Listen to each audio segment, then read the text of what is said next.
Hello everyone, welcome back to DCC, the world of biology. I am SD Parmar and in class 12 biology, let us continue with principle of inheritance. And today we are going to discuss in this part 2 video of principle of inheritance regarding Mendel's principles, or we can also call it laws of inheritance. Last time we had talked about monohybrid cross माने one gene inheritance. आज हम लोग बात करने वाले हैं regarding the laws of inheritance given by Mendel, what he has proven from the monohybrid cross or dihybrid cross.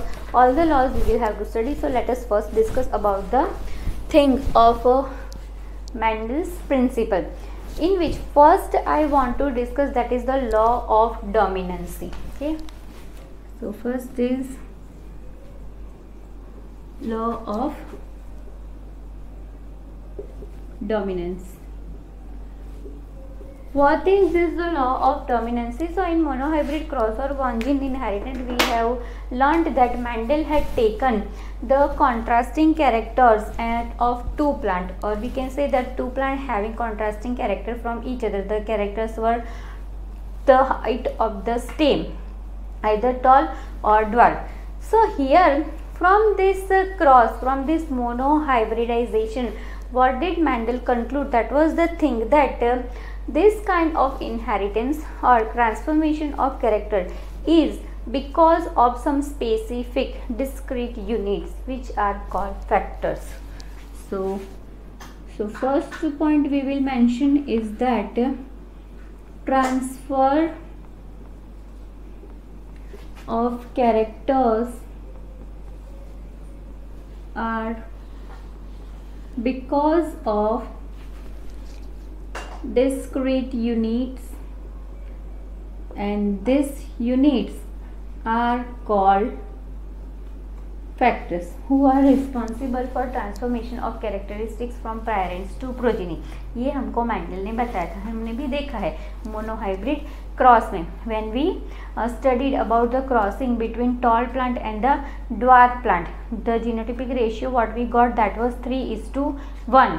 माने 1 to some of the species who were having tall and some who were having dwarf height, and that ratio was regarding and one specific character who is responsible for expression, who was having ability to express its character in the progeny. So these specific factors are always in a pairs. So from of this thing, अब तो आप लोग समझ ही गए हैं क्या कहते हैं हम इस पैरिंग को. We call them alleles. Means each and every gene they are always in the copy, and this copy of genes और factors we call them as allele. So we have allele means dominant gene and recessive gene. क्यों उनको ऐसा नाम हमने दिया है? So this discrete units, this thing we can understand with the help of the heterozygote species. In heterozygote species what happens?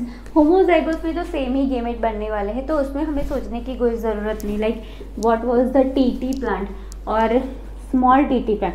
So this would be definitely tall stem, this would be definitely the dwarf stem only. But what is about this heterozygote? There could be 50% chances for tallness and 50% chances for dwarfness. तो इस तरह की जो heterozygote species होती है, what will happen in them?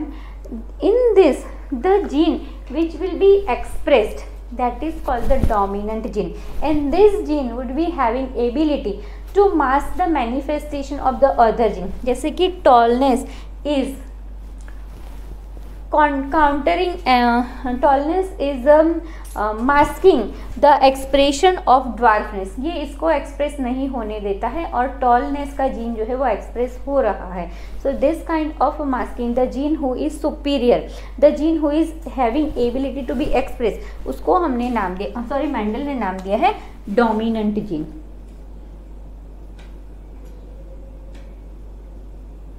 When the heterozygous condition is there, and in this heterozygote species the gene who is expressed is called dominant gene, and the gene and this gene would be also responsible for the masking of manifestation of other gene.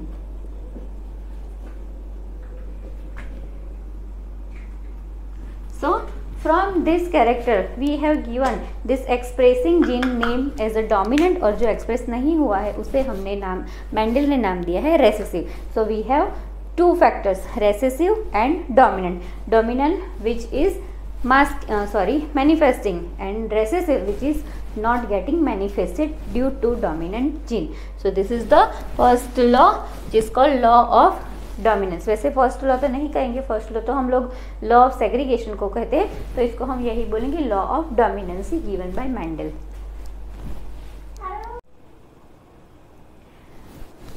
So let us discuss the first law of Mendel, and that is called the law of segregation. From this law, what did Mendel explain us? That the segregation of the alleles will be at the time of gamete formation, and they will unite randomly at the time of fertilization. So during fertilization, if there is a homozygous condition, then definitely both the gametes will be same. जो हम लोग monohybrid cross में already पढ़ चुके, they could be either capital TT, मतलब both will be dominant, or small tt, both will be recessive. But in the condition if of heterozygous, then both the units would be differ from each other, dominant and recessive, and one of the allele will be of a equal proportion, each one will be of the equal proportion. And this kind of factors, this kind of genes are responsible for encoding of specific enzyme which is needed for the normal functioning, like transformation of the substrate. जो हमारी body में ज़रूरी है, हर एक gene अपना एक specific enzyme जो है उसका फंक्शनिंग जो है वो एनकोड करता है हमारी बॉडी में. सपोज कभी हेटेरोजाइगस कंडीशन में ऐसा हो जाता है कि जो एंजाइमेटिक एनकोडिंग हो रहा है दैट इज़ एबनॉर्मल और अल्टर्ड है, तो इस कंडीशन में क्या होगा? There could be formation of a less effective enzyme और नॉन फंक्शनल एंजाइम, या तो फिर कभी कभी नो एंजाइम कंडीशन भी आ सकती है. So law of segregation could be written like the alleles or factors segregate at the time of gamete formation.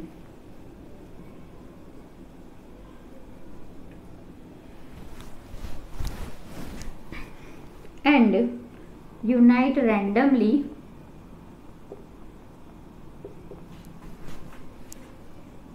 at fertilization. So fertilization में जब यूनिटी होगी तो this condition could be of two type, either homozygous gamete और heterozygous gamete. Okay, homozygous gamete होंगे तो similar gamete बनेंगे, similar character वाले. They could be either TT और टीटी. ये तो it's an like one example जो हम लोग मोनोहाइब्रिड क्रॉस में ऑलरेडी पढ़ चुके, तो इस टाइप ऑफ कंडीशन हो सकती है. अगर हेट्रोजाइगोट होगा then it could be this kind of condition जिसमें 50-50% चांसेस रहते हैं किसी के भी एक्सप्रेस होने के, जो हम लोग ऑलरेडी डोमिनेंसी और रेसेसिविटी में पढ़ चुके हैं. And this all are responsible for the specific enzyme activity in our body. तो फिर ऐसा बोल सकते हैं inducibility of the specific enzyme formation which is responsible for the normal functioning like the transformation of the substrate. In class 11 biomolecule chapter already you people have studied about the enzymatic activity ना, जिसमें जब enzyme attach होता है तो substrate का कोई specific तरह से ट्रांसफॉर्मेशन हो जाता है in a desirable way which is beneficial to us. पर कभी अगर अल्टर्ड या तो एबनॉर्मल फैक्टर एक्सप्रेस हो गए, non modified, this is the condition would be always for the normal and a functioning enzyme. Okay, here जब non modify या तो एबनॉर्मल एंजाइम अगर सपोज एक्सप्रेस हो जाता है तो क्या होगा?